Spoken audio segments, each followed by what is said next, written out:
Shalom, selamat malam Bapak Ibu, Saudara-saudari yang dikasihi oleh Tuhan kita Yesus Kristus. Puji syukur kita panjatkan kepada Tuhan karena kita semua diberikan kesempatan untuk mendengarkan renungan malam kita. Sebelumnya saya akan memperkenalkan diri. Nama saya Aprilianti Aiko Simanjuntak, biasa dipanggil Apri. Saya merupakan mahasiswi STT GKE yang sedang menjalankan praktek pelayanan gerejawi di Jemaat GKE Bajarum. Adapun nas yang menjadi dasar perenungan firman Tuhan pada malam hari ini sesuai nas Almanak GKE tertulis dalam Markus pasal yang ke-11 ayatnya yang ke-20 sampai ayatnya yang ke-26 dengan judul Pohon Ara yang Sudah Kering, Nasihat Yesus tentang Doa. Mari kita membaca bersama-sama ayatnya yang ke-20. Pagi-pagi ketika Yesus dan murid-muridnya lewat, mereka melihat pohon ara tadi sudah kering sampai ke akar-akarnya. Maka teringatlah Petrus akan apa yang telah terjadi. Lalu ia berkata kepada Yesus, "Rabi, lihatlah, pohon ara yang kau kutuk itu sudah kering." Yesus menjawab mereka, "Percayalah kepada Allah. Aku berkata kepadamu, sesungguhnya barang siapa berkata kepada gunung ini, beranjaklah dan tercampaklah ke dalam laut, asal tidak bimbang hatinya, tetapi percaya bahwa apa yang dikatakannya itu akan terjadi, maka hal itu akan terjadi baginya. Karena itu aku berkata kepadamu, apa saja yang kamu minta dan doakan, percayalah bahwa kamu telah menerimanya. Maka hal itu akan diberikan kepadamu. Dan jika kamu berdiri untuk berdoa, ampunilah dahulu sekiranya ada barang sesuatu dalam hatimu terhadap seseorang, supaya juga Bapamu yang di sorga mengampuni kesalahan-kesalahanmu. Tetapi jika kamu tidak mengampuni, maka Bapamu yang di sorga juga tidak akan mengampuni kesalahan-kesalahanmu."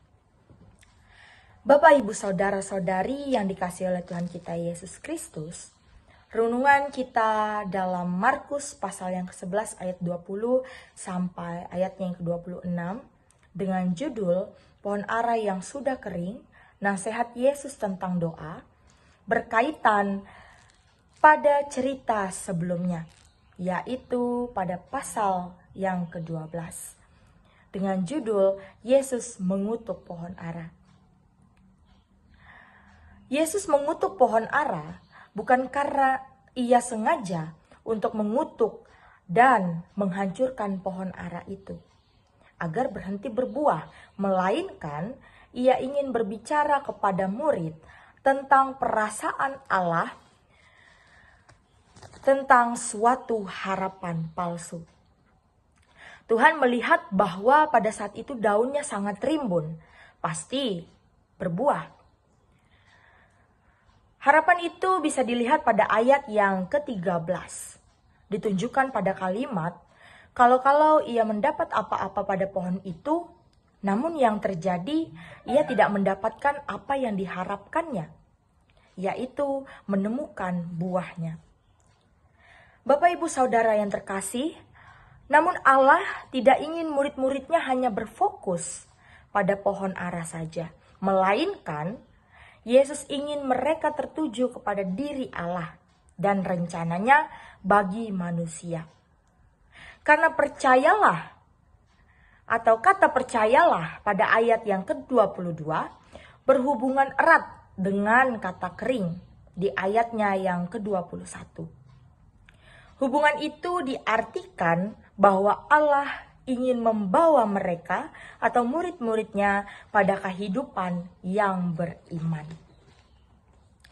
Jika pohon ara perlu musim untuk dituai buahnya, maka manusia tidak memerlukan musim untuk dituai buahnya, melainkan terus-menerus berbuah. Pohon ara ini digambarkan seperti umat Israel yang rimbun daunnya atau keagamaannya, tetapi tidak bertunas. Hal ini mengakibatkan umat Israel ditimpa oleh kebutaan dan kesusahan. Karena tidak berbuah kebenaran, Bapak Ibu Saudara. Mereka seperti orang yang beragama dan berkelimpahan dalam hal apapun. Namun, tanpa adanya pembaharuan dalam mempercayai Allah secara tulus hati. Firman Tuhan pada renungan kita pada hari ini ingin berbicara bahwa bagi Yesus tiada yang lebih dari kata percaya padanya, yaitu di dalam kondisi apapun. Lalu pada ayat yang ke-24 merupakan suatu penegasan bagi orang-orang percaya agar senantiasa dalam mengimani apapun yang didoakan. Maka kehendak Tuhan akan terjadi, dan ketika berdoa kepada Tuhan, kita tidak perlu meragukan karya Allah. Artinya, keyakinan yang teguh dan permohonan yang dipanjatkan selaras dengan kehendak Tuhan. Tetapi, ketika permohonan belum terjawab, tetap tidak mengurangi rasa keyakinan kita kepada Tuhan dan janji-janjinya. Bapak Ibu Saudara yang dikasihi oleh Tuhan kita Yesus Kristus, adapun syarat yang harus kita ketahui ketika kita memanjatkan doa kepada Tuhan, yaitu didasarkan pada hati yang bersih. Kita bisa melihat dalam ayat yang ke-25, ada kata barang yang menunjukkan suatu rasa kepahitan yang ada dalam diri manusia. Kata mengampuni pasti tidak asing di telinga kita.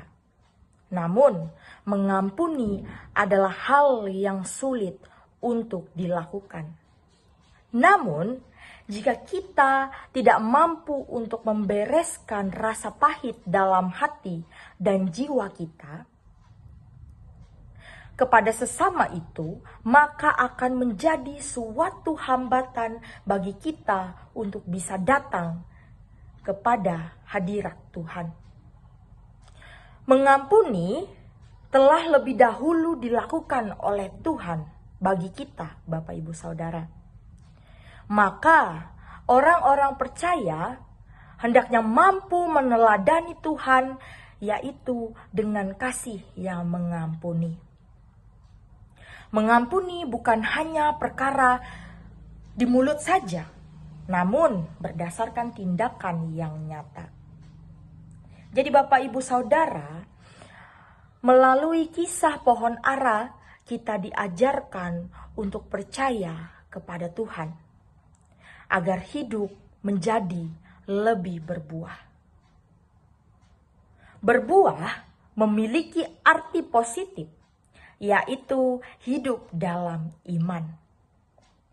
Hidup di dalam Tuhan dengan bersandar kepada Allah. Ketika kita percaya dan tidak bimbang, maka situasi yang tidak mungkin bisa kita hadapi mampu kita lewati. Selain itu, Bapak Ibu Saudara, melalui kisah pohon ara, mengingatkan kita agar yakin untuk selalu dan mampu mengasihi sesama dan melupakan segala jenis kepahitan yang ada dalam hati kita. Hati yang keras dan tidak mau mengampuni, maka akan menghalangi karya Allah dalam hidup. Maka Bapak Ibu Saudara-saudari yang dikasihi oleh Tuhan kita Yesus Kristus, mengasihi Allah maka harus mengasihi sesama juga. Amin untuk firman Tuhan. Mari kita bersatu di dalam doa, kita berdoa. Allah Bapa yang bertahta di dalam kerajaan sorga, kami mengucap syukur atas penyertaan-Mu di sepanjang kehidupan kami. Terima kasih atas firman yang telah kami dengarkan pada malam hari ini. Bapa, kiranya kami mampu untuk memahami dan melakukan apa yang menjadi kehendak-Mu. Yaitu biarlah kami senantiasa diingatkan untuk selalu percaya padamu.